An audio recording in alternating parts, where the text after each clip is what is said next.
Šioje visatoje yra ritmas. Jo negali užfiksuoti joks laikrodis. Jo negali numatyti joks kalendorius. Tai yra dieviškasis ritmas.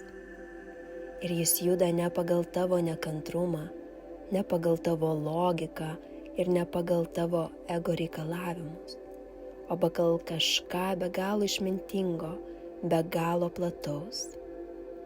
Dieviškasis laikas nėra nei per vėlus, nei per ankstyvas. Ir jis niekada neklysta. Jis ateina kaip potvynis, ne tam, kad atitiktų tavo grafiką, o tam, kad atitiktų tavo sielos evoliuciją. Ir kai pradedi tai suprasti, ne kaip idėją, o kaip gyvą tiesą, įrašytą tavo būties tyloje, kažkas tavo viduje atsipalaiduoja. Tu nustoji matuoti gyvenimą laikrodžio tiksėjimu ir pradedi jį matuoti savo sąmoningumo plėtimusi. Tu nebesakai, kodėl tai dar neįvyko, bet klausi, kam aš esu ruošiamas, kam aš esu ruošiama. Nėra atsitiktinumų, nėra nelaimingų atsitikimų. Kiekvienas uždelsimas, kiekvienas aplinkelis, kiekvienos durys, kurios neatsivėrė, tai neatstumimas, tai nukreipimas. Gyvenimas savo begalinė išmintimi niekada nieko iš tavęs netėmė. Jis tik visada nukreipinėjo tave ten, link to, kas labiausiai atitinka tai, ko turi tapti. Tačiau ego nemato suderinamumo. Jis mato tik vėlavimą, jis mato tik trūkumą, nes ego gyvena laike, o siela ji gyvena tiesoje. Tiesa, ji niekada neskuba, taip kaip ir gilė nesiginčija su ąžuolu, kuriuo ji taps, ji nesiskundžia, kiek tai laiko užtruks. Ji nenori būti kitų medžių. Ji tiesiog pasiduoda savo sezonui.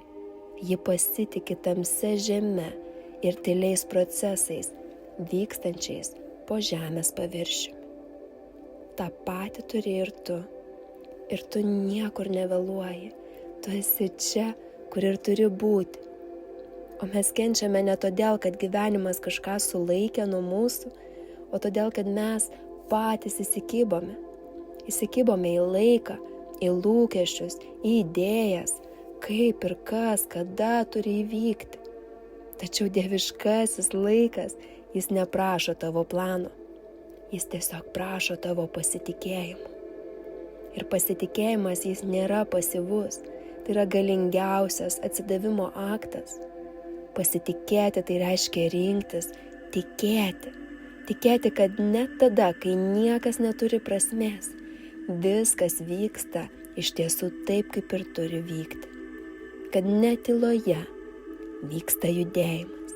Kad net ten, kur atrodo nieko nevyksta, nieko nedarau, net ir toje ramybėje vyksta kažkas švento, yra kuriama tai, kas tau nematoma ir dar nepriepiamai nesuvokiama. Tai, kas atrodo sustingę, dažnai yra erdvė, kurioje gimsta transformacija.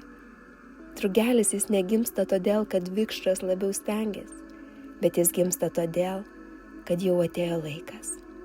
Ir laikas visada yra tinkamas, bet tik tam, kuris nustojo priešintis tam, kas yra.